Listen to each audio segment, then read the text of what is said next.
Hello and welcome to this FedSoc Forum webinar call. Today, January 14th, 2026, we're delighted to host a Courthouse Steps oral argument program on Little versus Hecox and West Virginia versus B.P.J, which were argued yesterday before the court. My name is Kayla Kleist, and I'm Deputy Director of Practice Groups here at the Federalist Society. As always, please note that all expressions of opinion are those of the experts on today's program, as the Federalist Society takes no position on particular legal or public policy issues. Now, in the interest of time, I will keep my introduction of our guests today brief, certainly more brief than their careers would deserve, so I highly recommend that if you're interested, you check out their impressive full bios at fedsoc.org. Today, we're fortunate to have with us Sarah Parshall-Perry, who is Vice President and Legal Fellow with Defending Education. Prior to coming to Defending Education, Ms. Perry served as a Senior Legal Fellow at the Edmund Meese III Center for Legal and Judicial Studies, where her work centered on civil rights and the proper role of the courts. Before that, she served as senior counsel to the Assistant Secretary for Civil Rights at the U.S. Department of Education, where she focused on policy reform, technical guidance, and the Office for Civil Rights annual report to Congress. And prior to her tenure there, she spent 6 years with the Family Research Council in Washington, D.C. Also joining us today as our moderator for today's conversation is William Trackman, who is General Counsel for the Mountain States Legal Foundation. Previously, he was appointed to serve in the Department of Education as Deputy Assistant Secretary in the Office for Civil Rights. And prior to his appointment, he served as General Counsel to Douglas County School District, where he helped litigate their fight concerning school choice in the school district. He also presently serves as Vice Chair in the U.S. Commission on Civil Rights Colorado Advisory Board, as an adjunct professor at the University of Denver Sturm College of Law. And I'll leave it there. A last note before I get off your screens, if you have any questions throughout the program, please do submit them via the question and answer feature, likely found at the bottom of your Zoom screen, so they'll be accessible when we get to that portion of today's webinar. I'll ask that all questions submitted there, A, pertain to this discussion, and B, end with a question mark. With that, thank you all for joining us today. Mr. Trackman, the floor is yours. Thanks so much, Kayla, and thank you to all of our guests today. It looks like we're almost to 100 folks on the line. We've got a spicy one today. If you have a question, go ahead and put it in that Q&A box. Sarah and I talked before we started this, and we said we want the smoke, so don't be afraid to put the questions in the Q&A box. We're going to go about 35, 40 minutes with conversation, and then we're going to turn to the Q&As about Little v. Hecox and B.P.J. versus West Virginia. Sarah, with that, let's turn it over to you. I don't literally see a champagne bottle behind you right now, but I want to talk to you about first of all, let's get a little bit of the groundwork. These were two cases, both involving trans sports issues. Can you start from the broadest possible base and tell us about what the cases are about? Yeah, absolutely. So these are two cases. And remember, there was a series of rulemaking procedures that transpired during the Biden administration on Title IX. That made much of the litigation and laws like Idaho's and West Virginia's actually necessary. 27 states have passed laws based on sort of protecting notions of biological reality and sex-based distinctions in athletics. They all followed rulemaking from the Biden administration, expanding the term sex to include gender identity or transgender status within Title IX of the Education Amendments of 1972. That is very simply the 37-word law that simply prohibits sex discrimination in any federally funded education program. And understanding that the federal government was perhaps not going to apply and enforce Title IX in a way to protect biological girls, many of the state legislators decided they were going to actually step into the fray and legislate in such a way as to do just that, Idaho and West Virginia being among them. Idaho's litigation began all the way back in 2020. Specifically, this is related to Lindsay Hecox, a transgender identified male who identifies as a female, specifically who brought an equal protection challenge only relative to Hecox's participation in college athletics. Hecox did not make any of the organized teams, but did play club sports. And notably, after Discriminate, which came out last term, the blockbuster and so-called gender affirming care for minors tried to moot their own case, specifically by filing a suggestion of mootness with the Supreme Court and filing a motion to dismiss with prejudice in the underlying trial court, which was dismissed. So mootness is sort of a unique aspect of the Hecox litigation here that was not present in the West Virginia case. West Virginia's case concerns a challenge by Becky Pepper Jackson, who is now 15, a middle schooler at the time, now a high schooler who wanted to play organized athletics. And that individual brought a challenge specifically on the basis of Title IX of the Education Amendments of 1972. So we've got sort of parallel cases here, one in the collegiate format, one in the K through 12 format, one only implicating equal protection, the other in West Virginia implicating both Title IX and Equal Protection Clause jurisprudence. They came to the court. The court heard both arguments yesterday from the Idaho and West Virginia Solicitor Generals, both of whom I thought did masterful jobs during the course of questioning, and particularly in their closes.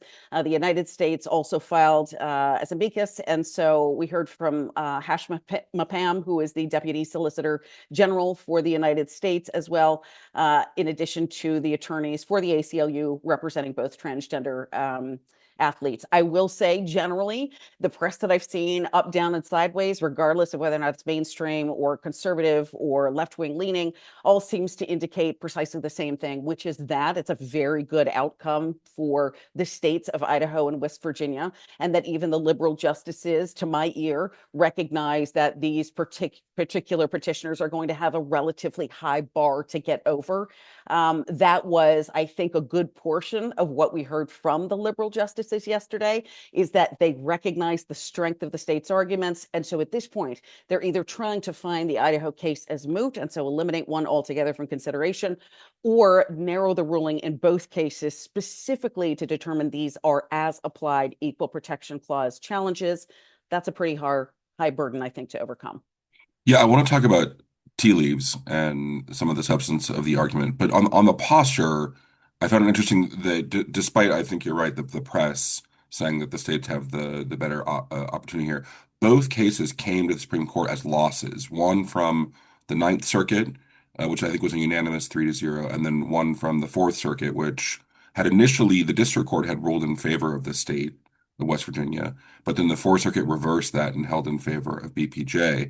And so were you surprised at the difference between the tenor below, where these challengers had come in as winners and now facing a much more probing Supreme Court? Yeah, I anticipated that very much. First of all, the Fourth Amendment, or the Fourth Circuit generally, has been not good on gender identity jurisprudence.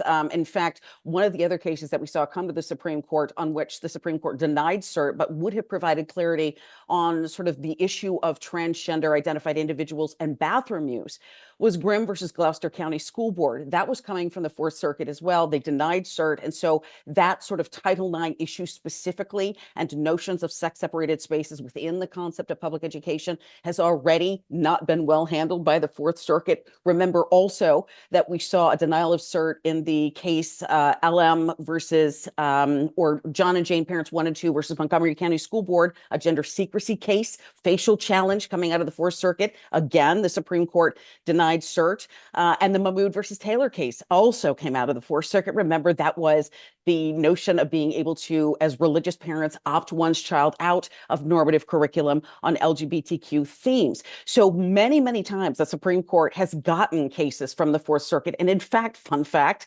statistically speaking, the Fourth Circuit was the most overturned by the Supreme Court last term. That does not surprise me in any respect, but they came out, obviously, I think, thinking this was going to be a stronger case for them.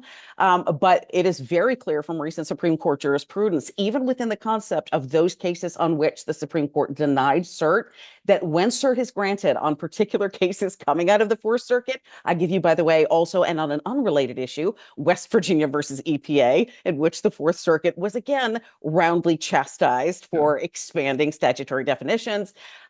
Again, we see that the Fourth Circuit has many times, more often than not, and especially so within gender identity, been an outlier in these cases. So it was not a surprise to me. I pretty much anticipated that approach. Let's get into the substance. So, because both cases came as losses, the states went first, and I thought the argument from the Idaho solicitor was very intuitively appealing. The idea that this is not a gender identity classification at all, that it's a sex classification, and not even really a sex classification that the challengers are taking on because they don't want to get rid of men's and women's sports. They want to Yeah. change the gateway into who's allowed, mostly into women's sports. Can you talk a little bit about the argument from Idaho in the Hecox case? Yeah, it was actually a strong argument to lead with, I think, because you can sort of avoid the calculus altogether of whether or not you're regulating based on transgender status or gender, because simply at bottom, what matters here is biological sex. And in fact, when he began his arguments for Idaho, he said Idaho's law classifies on the basis of sex because sex is what matters in sports. It correlates strongly with countless athletic advantages like size, muscle mass, bone density, heart and lung capacity. And the purpose of the state's law is to preserve equal opportunities for women and girls in sports. Denying special treatment isn't classifying on the basis of transgender status. It's consciously choosing not to, which I think was really a brilliant turn of phrase. All Hecox challenges, he emphasizes that the law's application to a tiny subset of males who identify as transgender and have suppressed their testosterone, which might have a blunting effect on their athletic ability. And so what he did was identify rightly for the court that these individuals are really asking for specialized status. They cannot facially challenge the constitutionality of these particular legislative efforts by Idaho and West Virginia. All they're doing here is challenging them based on their own individual characteristics. And that requires an analysis that the Supreme Court has never held to, that as applied challenges in an equal protection clause format would actually require strict scrutiny. And that is something not supported by the case law. Yeah, I mean, first of all, the argument turned to this very academic debate early about whether if something satisfies intermediate scrutiny, whether individual people can say, well, yeah, it satisfies intermediate scrutiny overall, but with respect to me, your compelling interest isn't met, or your especially important interest is not met, or it's not adequately tailored. And that was a debate that I had not really focused on before the argument. It seems to me, as you just alluded, that if you could say you win normally, but not with respect to me, that would lead to, myriad lawsuits of individual people saying I'm the exception to the rule. Yeah. And I just hadn't thought about this argument much. I thought Justice Kagan said the authority on this issue is relatively sparse. What do you think of that exchange? Yeah, that's interesting. In fact, I think the most pointed part about all of these arguments, and it actually transpired with Solicitor General Mapam, in which he was in a colloquy with Justice Jackson. And she actually asked about someone who is transgender but does not have, because of medical interventions or otherwise, the same threat to physical competition, safety, sort of athletic advantage for all of these variety of reasons. And she asked specifically, why shouldn't that person be able to bring a challenge to the law as it applies to that individual? And Mapan argued that the state was only required to show that there's a substantial relationship between the goal of ensuring fairness in women's sports and the exclusion of transgender athletes. To secure or require a perfect fit elevates the entire calculus to strict scrutiny, which the court has never held, especially and including when considering things based on restrictions for sex, classifications based on sex, to which it has only ever hewed to intermediate scrutiny. So it was really in this sort of exchange, I think, starkly evident that the United States and Idaho as well had specifically identified, listen, you were asking specifically for this court to say that 99% of men are reasonably tailored to fall under the umbrella of the rubric here for Idaho, for West Virginia. But the 1% who take drugs who might have an actual blunting athletic advantage, those are the ones with which we have a problem. Well, that particular colloquy made very clear to me that you're really sort of disfavoring one group over another and you're unbalancing the equities. Mapan had this colloquy with Justice Jackson in which she was identifying two cases, Lur versus Anderson and Caban versus Muhammad, both of which did not support her proposition. This was an absolute watershed moment for me, as sort of the kind of legal nerd that gets into the weeds on some of this stuff, when he was able to say Justice Jackson, the two cases that you've identified here do not support the proposition of an as-applied equal protection challenge. One was a facial challenge, and one was an as-applied on a completely different basis. It was starkly, I think, effective for me because she was rendered speechless for a very short period of time. She was very talkative through the rest of the argument, as she does have a tendency to be the most talkative justice. But it really was a finer academic point that I think a lot of us kind of went, wow, we hadn't considered precisely how narrow you would have to get to achieve a victory for these transgender petitioners here, specifically by elevating the calculus to that level that the court has never achieved before. That there was a notable moment. I can't remember if this or this colloquy or another one where Justice Jackson said "okay" and then paused for a long time, like it wasn't clear whether she was going to have another question. Yes. It's very rare to hear a Supreme Court just say "okay," like "okay, you win." You know, like I nothing more to ask. Well, I also thought that was an interesting colloquy. The other case that Mr. Mupan cited was this Michael M. case about, and just to be candid, I haven't read this case recently. He said it involves statutory rape and the question of whether a different penalty for men versus women was constitutional. And the court said, well, yes, generally because women can get pregnant, but men can't. But even if the victim of the statutory rape were infertile, that wouldn't mean that the criminal gets off the hook, despite the fact that the tailoring wouldn't be an exact fit for that.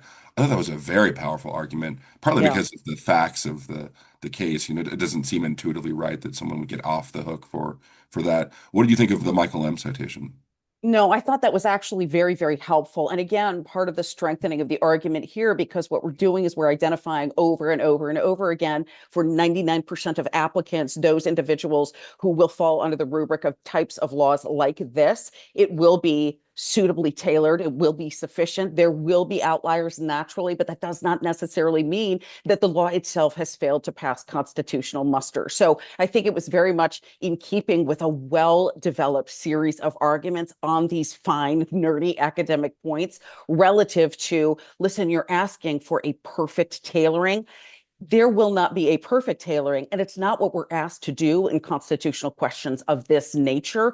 All we're asking for is a sufficient fit. If you ask us for a perfect fit, that every single instance, 100% of individuals will fall under this constitutional rubric. You've elevated us to strict scrutiny, and that's never been required by equal protection jurisprudence.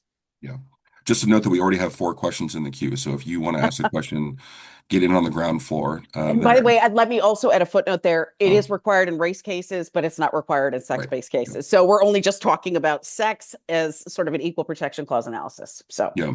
So let's talk about mootness just for maybe one brief minute, because it did come up in the Hecox case because after the Supreme Court granted cert, and we've seen this a few times. We saw it with a gun case in 2020, where after the Supreme Court granted cert on a New York gun law, the gun law quickly got repealed. And then the court said, okay, fine, it's moot. And then it happened a couple years ago with this disability case, Atchison. And again, the Supreme Court kind of gave in and said, okay, the case is moot. Here, after SCOTUS grants cert on the question, Hecox comes in and says, despite all of my representations in the past about how I plan to participate in sports going forward, I've decided not to do that anymore, and I want you to dismiss this case all the way down under Munsingware, reverse my victories just to get out of this. And what was your thought on how the court responded to that and whether that has a chance of succeeding? you know, it's interesting. I thought that they were going to dispose of this very sort of discrete procedure before we got to oral arguments. I was a little surprised that the justices granted the opportunity to actually argue this during oral arguments and didn't summarily dismiss the suggestion of mootness or deny the request to actually vacate the case. Again, procedurally speaking, Hecox had already in the trial court moved to dismiss the underlying complaint with prejudice. But again, we're talking 4 years of litigation. And interestingly, I can't but I can't but turn a little bit of a sort of suspicious eye toward this. The suggestion came specifically after the court rendered its decision in discriminate, and I do think from a strict litigation standpoint, this was reading the tea leaves. It was a bit of the writing on the wall. And the only justice who seemed interested in the question of mootness, and again, I think this goes to the sort of attempt by Kagan, Sotomayor, and Jackson to at least cabin what they see as potentially a very broad application. In other words, upholding ostensibly the constitutionality of not only these two states' laws, but 25 other state laws.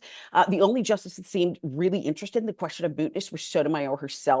And she wanted to essentially provide an opportunity, get Hecox a get out of jail free card, right? So you've expended all of these dollars and hours of manpower, and there have been hundreds of thousands of dollars of state taxpayer money wrapped up in defense of the litigation. So to file a request for Monsignor vacator at that point, to my mind, and I think the attorneys at ADF who intervened with their plaintiffs as well felt the exact same thing. Their briefing represented that as well. It was a sort of strategic effort at gamesmanship.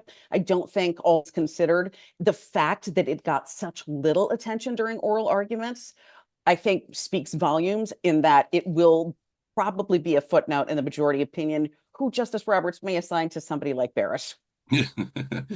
Yeah, I agree. I was personally offended on behalf of Federal Rule of Civil Procedure 41 that they tried to dismiss this case so late in the game. I'm usually an absolutist when it comes to Rule 41. A plaintiff is allowed to say goodbye whenever they want to. Here, when it's such obvious gamesmanship, I can't imagine that benefits the party and really undercuts all the other plaintiffs who say, well, we would love to invoke Rule 41, but here you're abusing it, so you're making it harder Right. for us. Right. I think that's one of those situations where we really have an opportunity to say, okay, we want you to get every bit of procedural relief to which you are entitled. But when you have gotten to the point where you are literally right up to the court's edge and you're saying, okay, just kidding, we're not going to play this year. And first of all, any affirmation at this point, one has to take, again, with a skeptical eye. We understand the impact, on sort of, it being deleterious on an individual's mental health for reasons that being in the public eye in litigating cases like this can be challenging for many individuals. And this is a young person. And I think there was a lot of sensitivity to things of that nature, particularly from Justice Kavanaugh, who had a couple of very interesting things to say, and we can talk about those in a little bit, about the nature of athletics itself, right? And how you really want to promote fairness and equality, and things like roster slots matter, and feelings matter, and whether or not you Yeah. get cut or recruited, these things matter. And in no less case does that matter for Hecox here. However, from a strategic standpoint, I think the ACLU attorneys specifically knew what they were doing. They saw the writing on the wall, and it was an attempt basically to circumvent the court's ruling in this case. Yeah, let's put Moodus in a box because I agree with you. It's probably not going anywhere. Let's talk about the respondent, who is the prevailing party below in Hecox, um, and the questions from the court that their attorney received. What was your impression? Because they were fighting uphill, right? They just had two very good advocates come in and I think persuade a lot of the justices to their side. What did you make of the respondent's argument?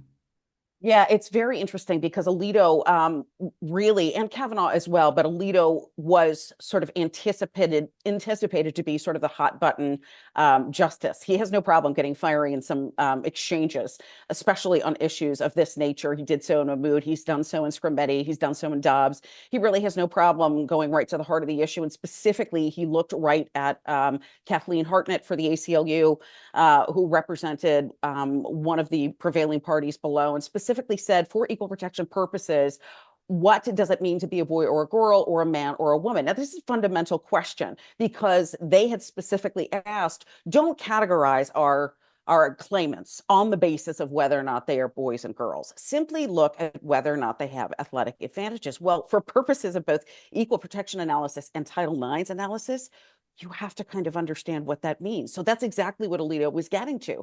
He said, what does it mean to be a boy or a girl, a man or a woman? And what she said was, we don't have a definition for the court. That was another one of those bombshell moments where I thought, we're talking about regulation based on biological sex. And when pointedly asked by one of the sitting justices, what is your definition of sex? Even though it's very clear, and we can talk about Title IX in a second, but for at least purposes of equal protection clause jurisprudence at the Supreme Court, sex has always meant men and women. And listen, I'm going to quote again Justice Ruth Bader Ginsburg from United States versus Virginia, the VMI case, in which she said physical differences between men and women are enduring, but they are cause for celebration. And you can't sort of fungibly switch from one group or another or intertwine them without changing the composition and the regulation of the whole. That's exactly, I think, where we were here. There weren't a lot of legs to stand on for the ACLU attorneys in the case yesterday, and the fact that Kathleen Hartnett could not, on questioning from Justice Alito, actually provide a definition of sex, made it very clear it's virtually impossible to understand how we are to regulate these cases. Yeah, Justice Alito's questioning can be deadly if you're not ready for it. I wasn't sure why she wasn't ready for that question because Right. that was an obvious question, and then to give the line, we don't have a definition for the core. I mean, that immediately became one of the headliners coming out of the oral argument. Yeah. Well, let's move to BPJ. Now, BPJ is a little bit different because it involves both Title IX and the Equal Mhm. Protection Clause. What differences did you notice in the arguments, or did you feel like they were pretty much the same arguments? There were similar arguments, to be sure, but there was naturally, and I anticipated this, especially so from Gorsuch, who is the author of Bostock, right? The opinion, again, in Bostock 2020 was specifically related to employment law and Title VII of the Civil Rights Act of 1964. In that decision, he wrote for the majority, and he wrote that to discriminate, to hire or fire, and specifically here it was an individual who's fired based on transgender status and two employees who had been fired based on their sexual orientation, to fire them based on sexual orientation or transgender status was a sort of impermissible discrimination on the basis of sex, because sex was the underlying characteristic. It was the but for cause. And again, he botched textualism, and I could wax poetic on this, and you've heard me do it. He botched textualism from the standpoint that he took sex as a fulcrum, understandably, because in 1964 we know what sex meant, and then went to attitudes and behaviors. In other words, if a man dresses like a woman and he's terminated, but a woman who dresses like a woman is retained, you've discriminated on the basis of sex. That, to my mind, was the ignorance of the ordinary acceptable meaning of the term in 1964, as pointed out by Thomas and Kavanaugh and Alito in their dissent from Bostock in 2020. Setting that aside, I was most pointedly interested in what he had to say, and he came immediately out of the gate talking about de jure discrimination against transgender individuals based on family law and immigration status. Not our finest hours, as Justice Gorsuch pointed out, but I will tell you that that colloquy that he had in the exchange with Ms. Hartnett indicated, to my mind, we might have a bigger problem on our hands with the application of Title IX of the Education Amendments of 1972. Again, very simple statutory prohibition on sex discrimination in federally funded education. It's only 37 words long, but we had to dig a little bit into the congressional history, which, again, as somebody who's a nerd on this issue like me, I was super excited, because they didn't just talk about what Congress meant in 1972, but when Congress came back again with the Javas Amendments in 1974 and the athletic regulations, they had an opportunity to determine whether or not in 1972 Congress meant exactly what it said. And it was the full sense of Congress then in 1974 that, yes, we got it right in 72. There was no modification, manipulation, Yeah. change of the language of sex to include gender identity. And so that came in a very unique way, because we went from the constitutional analysis for equal protection in the 14th Amendment into the statutory analysis. So really, for Mhm. somebody who has been kind of following this issue like you and I have, it was exciting to see it sort of walked all the way through to its natural terminus here. It is Yes. very clear that Title IX nor its implementing regulations do not prevent states from separating sports based on biological sex. It's not only common sense, it's supported by the congressional history, the congressional record, the floor speeches, the versions of Right. legislation that went back and forth between House and Senate chambers. There's plenty to rely on in this particular statutory context that indicates there's nothing preventing Idaho or West Virginia from actually doing what they're doing right now. I think it's actually one of the stronger arguments they have.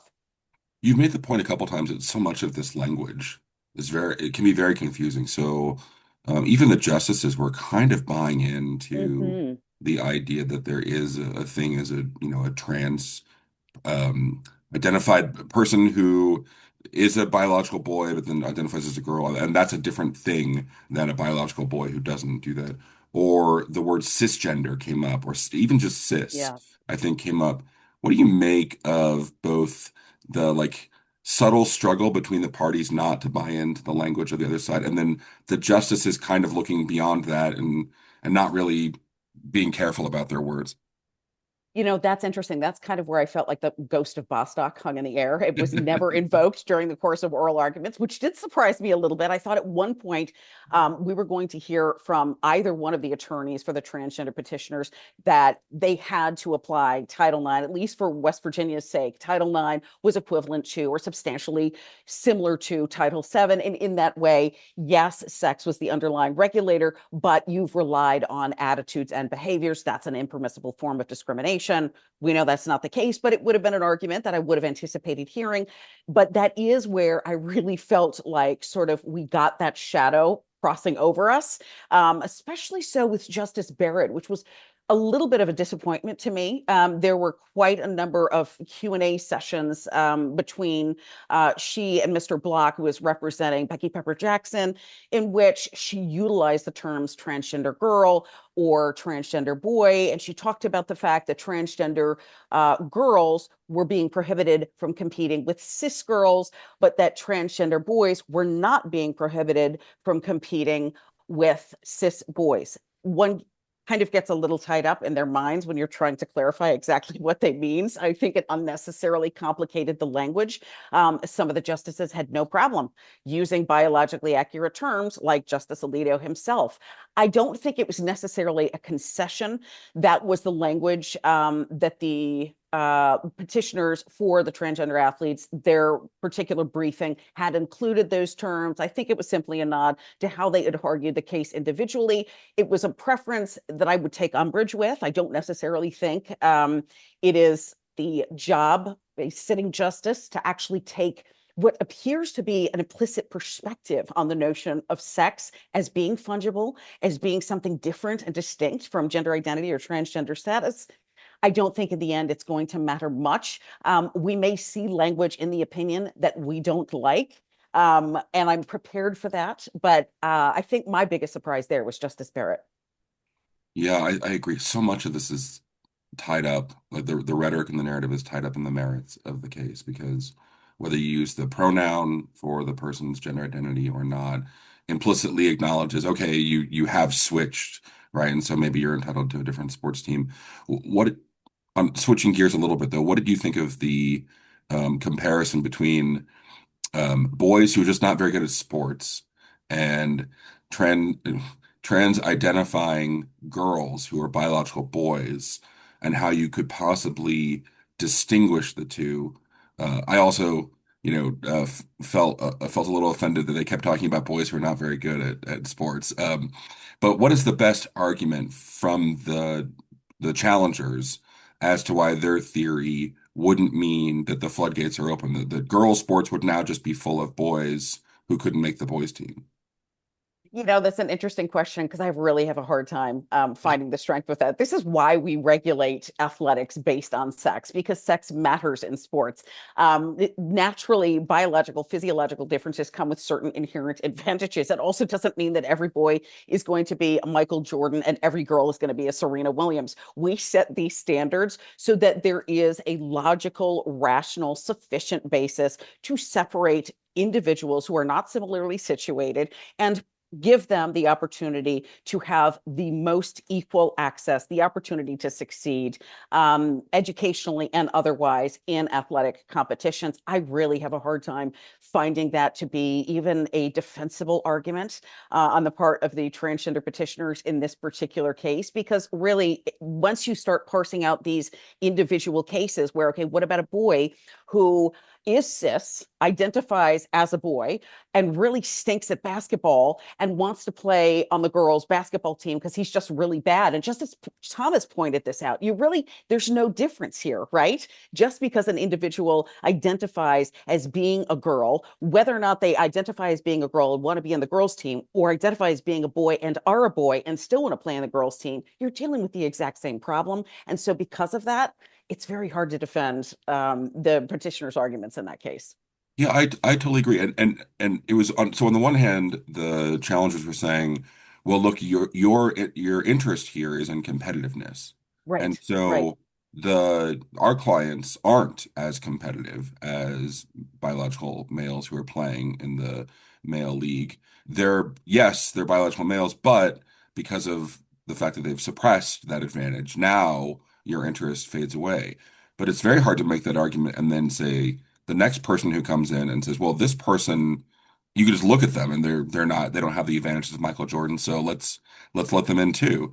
It's hard to shut that gate once you've opened it. Yes. Yeah, and that's part of the problem with creating what these actual transgender athletes have requested, which is we want to create a subclass of individuals who are sufficiently protected and for whom this as applied challenge is going to succeed. Once we kind of let that horse out of the barn, it's very hard to corral that again. And then we've got states who are in the process of trying to make all of these sort of determinations, and all of the legislative determinations thus far, again, 27 states are going to be second guessed because, of course, there will always be an exception to the rule, but it is not a perfect fit. That's not required. It is sufficiently sort of acceptable. It is 99% application. And yes, we understand there will be 1%, but that is why we don't break the paradigm of equal protection jurisprudence, for example, and create new subclasses of individuals. And again, it's very interesting to me because Gorsuch used the terminology of discrete and insular minority. That's something that we leave for race and national origin and sex.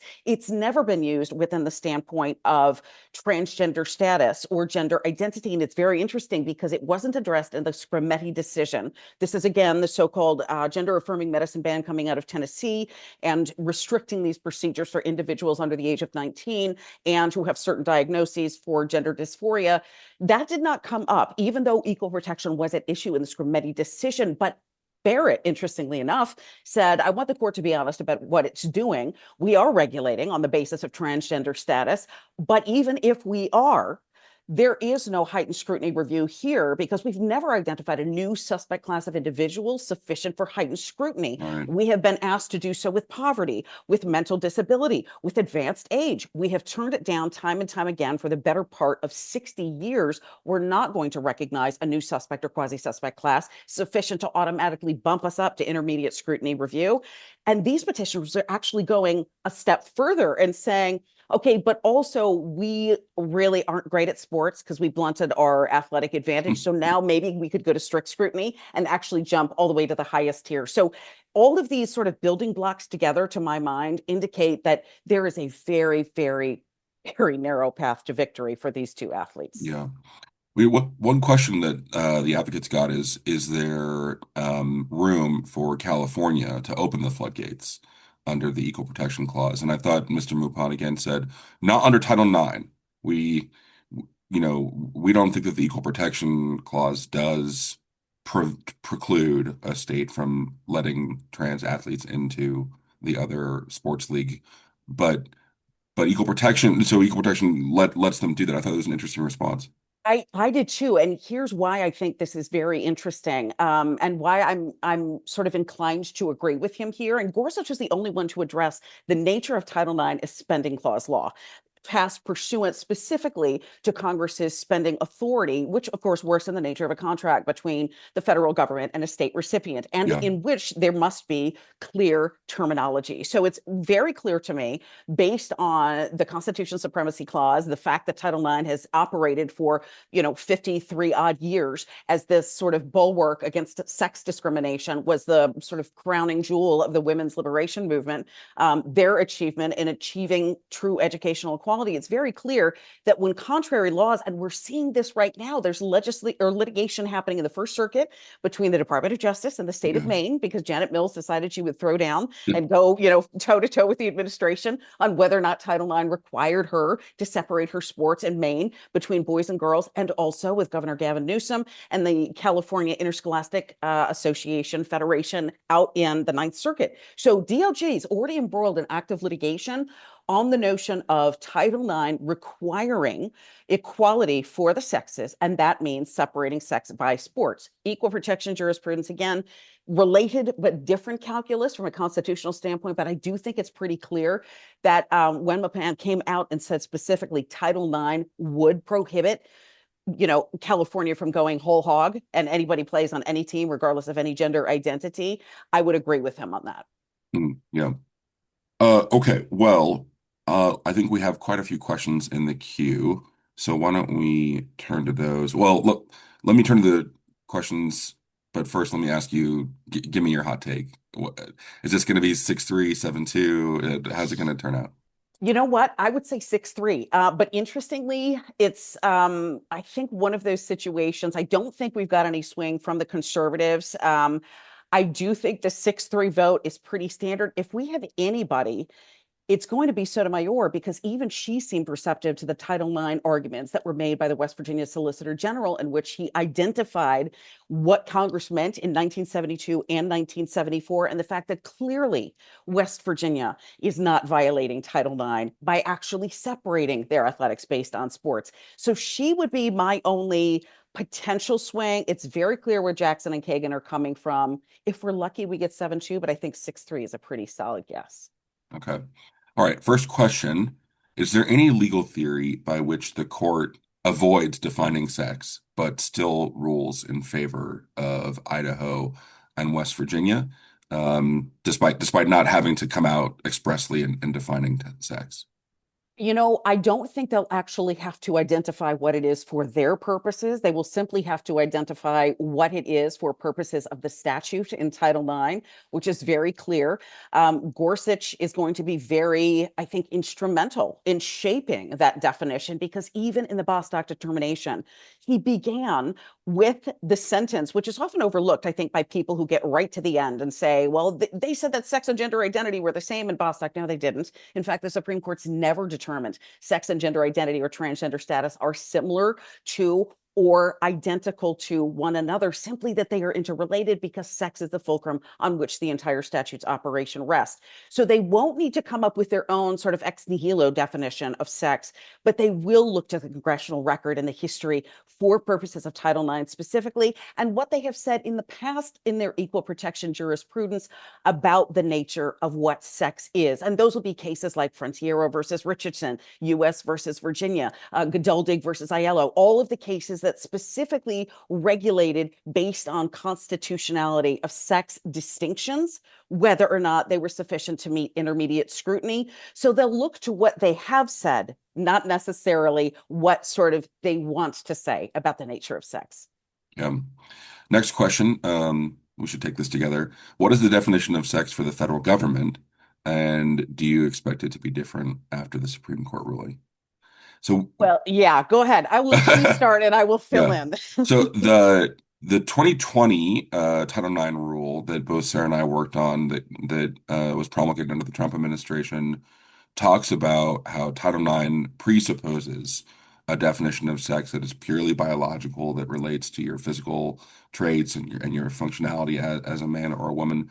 And that is repeated over and over again in both the statutory language and the regulatory language. So they talk about the mother-daughter dances versus the father-daughter dances, right? There's one sex and then there's the other sex. You can have a dormitory for one sex if you have one for the other. There's a obvious dimorphism, binary, male and female idea that permeates throughout all the regulations, despite not having expressly a definition of sex. And I did think it was interesting. One of the lawyers for the challengers said, there's no definition of race either, right? So what do you expect from me? So I thought that was interesting. How do you expect there to be, one way or another, a definition of sex after this ruling? Again, I think it kind of goes back to what did the original drafters of the legislation mean at the time of enactment, right? And we take into that sort of the entire comprehensive view of the congressional history, the record, the result of the litigation, right? We understand, again, Title IX was the result of the women's liberation movement. They were unsuccessful in the Equal Rights Amendment, but they did secure Title VII and Title IX, both of which were watershed pieces of legislation specifically related to workplace and educational equality. And I think they'll be tasked precisely with taking what it meant then. And I suppose my hope is, in the absence of, again, the sort of ex nihilo definition of sex, that is, we are saying, as the justices sitting together, sex means X, Y, Z, they will simply be tasked and rather cabined by the nature of what, up to this point, the Supreme Court has said in equal protection jurisprudence and under Title IX. And again, I think the regulations, I think the history, and in this way, Title IX's application, I think, is an easier, more cut and dry application than it is for even equal protection jurisprudence, because the court, in all of its sort of watershed decisions on sex-based discrimination and sex-based regulation in those particular series of cases that I mentioned, presumed going forward that these were male and female. They didn't have to define sex at all. It was understood to be, as a matter of common parlance, and everything from the 60s to 70s to 80s to 90s, when all of these cases actually came out sort of as a result, concurrent with the Civil Rights Act, and sort of as a result of ensuing litigation therefrom, that sex was male and female. They've never had to define it on their own terms as a matter of first impression, because it's only ever existed as a nature, sort of a reality that has been commonly understood. It's the same way that we understand, for example, and I'll draw sort of a rough analogy here, parental rights as being pre-political, natural, and inherent, simply by virtue of what we know about human beings, right? Parents have the right to direct the care, control, and custody of their children because they're their parents. There are certain things that we didn't believe we would ever at any point have to define. Here I am 27 years into the practice of law, and the fact that we had actually an attorney from the ACLU say, I don't have a definition, Justice Alito, on what sex means, but we're not really concerned about that. We just want to know if that sex definition or that sex distinction is actually going to make a difference here. And we argue it doesn't because, athletic advantage has been blunted. So these are very strange questions. So I don't think the court will, again, as a matter of first impression, say this is what we say sex is. I think it will simply say we have held in this series of cases for equal protection and in this series of cases on statutory analysis that sex means male and female. Yeah, there are plenty of cases where the Supreme Court says something like only women can get pregnant, right? Or in the Dobbs dissent just a few years ago, the dissenters said this decision will impact women. Women are going to suffer. Women are, the ones who get pregnant, and the women are the one who have a right to an abortion. So it's definitely clear that there's a biological link for the Supreme Court, even if they don't come out and say, okay, here's the dictionary definition of sex. Next question. This, I don't think question came up during the oral argument, but I have seen Senator Cruz ask this question at a hearing before. One question no trans advocates ever answer: why are there separate sports for men and women? Has that question been fleshed out in litigation? That's a great question. I haven't seen it personally, but we saw, again, with the sort of history of Title IX itself and the progenitors, sort of the first wave feminists who pushed for the passage of Title IX, their desire, and again, I'm just going to give you a little bit of, again, nerdy, will fully admit history. Susan Hollander in 1971 actually sued her high school team. She was a Connecticut high schooler. She couldn't run with the boys. There was no girls track team, so she ran with the boys. And the result of that litigation was actually kind of the spurning moment for passage of Title IX ultimately. And it led to the now infamous commentary from the judge who authored the opinion, summarily dismissing her case, that we need athletic competition. We need athletic character in our boys. We don't need athletic character in our girls. Well, that's all the feminists had to hear in 1971, and they all marched on Washington to be able to get educational equality passed, and I have benefited from it, as is my daughter, who is now on a college volleyball scholarship herself as a freshman. So clearly, good has been done as a result of all of these sort of statutory separations of particular areas, but I think we can harken back to what Justice Ginsburg said in U.S. versus Virginia, which is men and women are differences. They are different. We can celebrate those differences. They are unique. They're not fungible. We can't switch them out and expect the calculus to be particularly the same. So I think why we have athletic sort of separated sports is commonsensical for those of us who recognize inherent physiological distinctions between males and females, regardless of how those identify, those individuals may identify. Really, when you get down to it, I go back to Alan Hurst and Williams's arguments, the Solicitor Generals from Idaho and West Virginia, which is transgender status, their self-identity is really immaterial to what we're talking about here. We're talking about distinctions based on biological sex because there are inherent physiological distinctions that cannot even be blunted with the effect of hormone suppressing drugs. Boys will naturally be taller. They will naturally have a greater wingspan. They will have natural bone density and muscle mass greater than that of a woman. That makes, for purposes of our discussion today, really the notion of transgender status or gender identity irrelevant to the distinctions at hand. Yeah. Next, why do we use the phrase biological sex? Isn't that redundant? There's only one. There's only one Yes. thing that sex Yeah. means. You know what? Go ahead. I would say I can self-chastise here. I really try not to do it because it is redundant, ultimately. But I think we have fallen into this notion, again, when we're talking about progressive versus conservative viewpoints on this type of jurisprudence when hot button politically contested issues are involved. And I'll drop a footnote here. Kavanaugh was the one to say, we're not going to second guess the legislatures. Don't make us constitutionalize this issue, just like we did in Dobbs, just like we did in Discriminate. We're going to leave these kinds of questions, which, P.S., also implicate questions of scientific advantage, right? There's varying degrees of information on whether or not hormone suppression actually has a sufficient enough effect to blunt athletic advantage. Don't make us sitting together as 9 justices in Washington, D.C., have to make those judgment calls. They're already being sifted and weighed in the state houses. Can we just let the political process work its way out?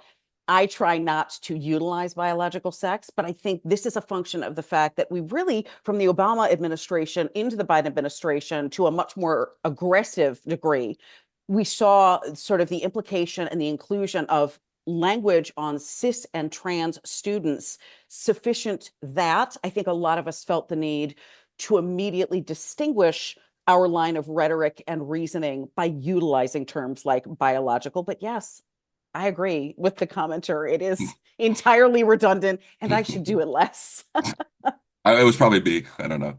Okay, next question. If the Supreme Court rules in favor of the states, what will that mean for the states that go the other direction? We talked a little bit about what the advocate said, but I could definitely see the opinion having language in it that would boost the DOJ's suits against Maine Yeah. and other states. What do you think are the sorts of language that might be included in an opinion like this that could have a reverberating effect next year or the year after on states that say, oh, it's open season, feel free to join whatever league you want? Yeah, I think that's a great question. Really insightful. It's naturally going to have a direct impact on the 27 states that have legislated the exact same way that Idaho and West Virginia have, which is to say they can probably take a deep breath because no plaintiff in their right mind with an opinion that is going to sort of uphold both of these 2 state laws is going to decide they're going to waste litigation expense, time, effort, and energy in trying to relitigate issues that have largely already been settled by the Supreme Court. Now, there will be future litigation. I am entirely certain of this. Just as we have predicted in many respects, Mahmoud versus Taylor, this is again the religious parent opt-out case. That was the application of Wisconsin versus Yoder. That's going to be a situation where more litigation will come. And by the way, it already has started because now we're seeing requests from religious parents to opt out of things like anti-Israel curriculum as a violation of their sincerely held religious beliefs. Some of these cases, not all of this at the Supreme Court is going to be tied up with a neat red bow. We wish it were because we'd like to put sort of a capstone on what has been a long journey toward sort of the limitation on biological reality as sort of inherent immutable biological truth. We don't want to have to keep fighting these battles, but I think part of this is the fact, and again, I speak from the standpoint as you do too, I'm sure, the fact that there is an active Title IX regulation for the Biden administration still in the Federal Register. And until we see, for example, the Department of Education rescind that rule and make a new rule clarifying that Title IX their definition of sex actually means sex and not transgender status or gender identity, we're going to be fighting these battles continuously, because what we're seeing in states like Maine or California is they are either relying on faulty interpretations that are still unfortunately actively in the Federal Register, or they're relying on contrary state law. And that's the point at which you get butting up against the Supremacy Clause and the fact that federal law preempts state law when federal laws, congressional intent and purpose would be frustrated by contrary state law. We're going to see more legislation or litigation. I do think it's going to buoy the attempts right now the Department of Justice has, both in the First Circuit and in the Ninth Circuit. It might cause legislators who might otherwise have wanted to essentially legislate in such a way or to invoke policies that are kind of open season athletic regulations. It might give them, I think, pause. Some of them might want to wait until they believe there's going to be a more favorable presidential administration that is keen to say, you know what, now we're going to play more regulatory ping pong and we're going to go back to the Biden era interpretation. We're going to remake a rule, which I hope doesn't happen. It would nice to have clarity once and for all of what Congress did mean. I'm hoping for that actual precise clarity in the Hecox and West Virginia versus B.P.J. cases in which the Supreme Court says, listen, we know what Congress meant in 1972 and in 1974. We're just going to come out and say it. And in that way, maybe that gives, sort of more progressive legislators who might have said, hey, we're going to have a transgender identified males can play on girls' teams law passed. Maybe they might want to second think that. Yeah. We got about 3 minutes left. Next question pushes back a little bit on the idea that there isn't an equal protection right to fair and competitive sports leagues. If the government, say a public school, is going to set up a sports league in such a way as to make men's and women's teams, why should California be allowed to say, yeah, the men's team will be for men and the women's team will be for both women and males who identify as female? Yeah, I think that's a great question. And I think, if I had to kind of get inside the mind of the Principal Deputy Solicitor General, Mapan, what he was essentially saying is, listen, we're asking you, Supreme Court, not to recognize this new subset of individuals, this new class of individuals in an as-applied Equal Protection Clause challenge requiring heightened scrutiny, right? Elevated scrutiny, strict scrutiny. But that's not to say that California can't do the same thing. There may be individual plaintiffs there who say, listen, we're going to make that argument. And maybe the Ninth Circuit decides, you know what, we're going to buy it. We're going to say that, yes, the law works for 99% of individuals, but in this as-applied Equal Protection Clause challenge, we're going to let these particular plaintiffs succeed because they've proven for XYZ reasons, or maybe because there's a more fulsome factual record or scientific experts have been called to testify that, yes, hormone suppression, puberty blocking have had a significant enough effect so that there isn't any kind of deleterious impact on women's equality and education. That's my strongest argument. I'm using air quotes here because it's a matter of judicial interpretation. I disagree with it, but I do think the Title IX argument is stronger to require sex-separated sports simply because we have the benefit of all the congressional history. And the Supreme Court, nor should any court, be in the business of second-guessing the reasoned judgment of a legislative body. That's why we have separation of powers. There is only, under Marbury versus Madison, the purview of these federal courts to say what the law is, not what they would want it to be. Yeah. So we've got about a minute left. So I'll take the moderator's privilege here. One thing that Justice Kagan was very concerned about was, what if we put something in this opinion that's going to be used as a weapon in a future case related to trans issues? And I think that is a very, very reasonable concern, because I think these issues are going to keep popping up, and I would love your take on what's next out there. I know that there are some parental rights issues coming up about secret gender transitions. What else is on the horizon in the gender space? Yeah, that's a great question. In fact, it is so sort of timely and concurrent with everything that we're hearing right now. We like to think, oh, we're done with the gender identity issue. We've heard oral arguments in Charles versus Salazar. We've already got the opinions in, the Mahmoud versus Taylor case, the Scrimetti decision. We've obviously heard oral arguments in the sports cases. We're not done yet. And in fact, I would not be surprised if we see a cert grant in what I sort of colloquially call these gender secrecy cases. These are school policies that explicitly they obfuscate gender identity information from custodial parents about these minor kids under the guise of not forcibly outing these children, which puts teachers, administrators directly at odds with parental custodial Yeah. control and the care and upbringing of their children.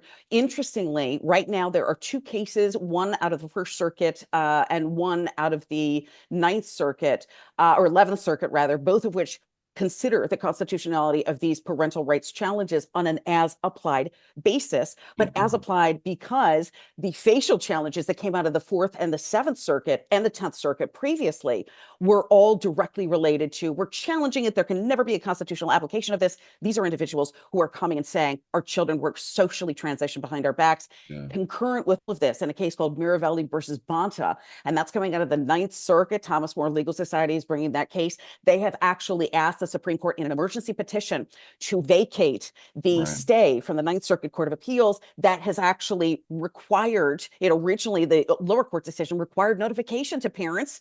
The Ninth Circuit said, nah, we don't think so. We're actually going to stay that opinion from the lower court. Thomas More has now said on an emergency basis, we would like you to vacate it. So this is not over. Their response is due on the 21st. We could actually see a cert grant on 2 or more of these cases before terms end. Wow. Wow. Well, it's been a privilege and an honor to speak with you. I'm going to turn it back to Kayla. Thank you both so much. We really appreciate you taking this section of your days and sharing your expertise and insight and for this fabulous discussion.